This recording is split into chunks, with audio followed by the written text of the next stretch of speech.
नमस्कार, आप देख रहे हैं सत्य खबर। बिहार की बांकीपुर उपचुनाव जीतने के बाद प्रशांत किशोर को लेकर नए समीकरण की चर्चा निकल पड़ी है। चर्चा हो रही है कि बिहार की राजनीति में प्रशांत किशोर की भूमिका अब क्या होगी।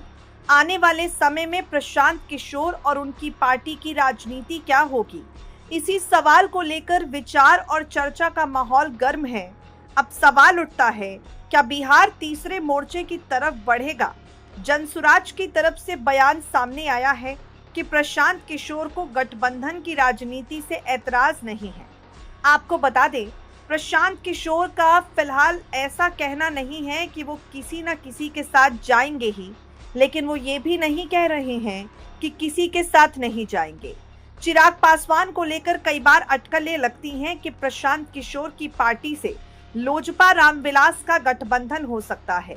अब प्रशांत किशोर बिहार की राजनीति में एक भूमिका में आ चुके हैं।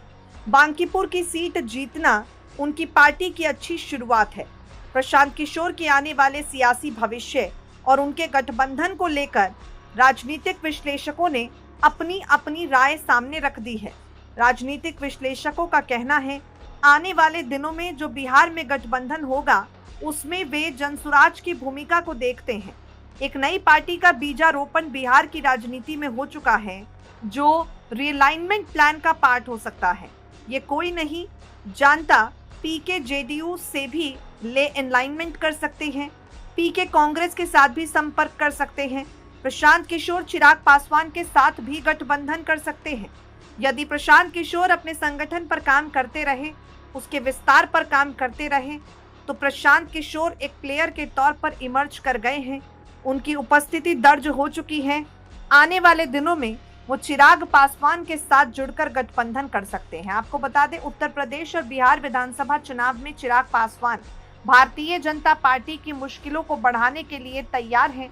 इसी को लेकर यहाँ पर दावा किया जा रहा है कि अब प्रशांत किशोर की तरफ से भी चिराग पासवान की तरफ हाथ बढ़ाया जा सकता है।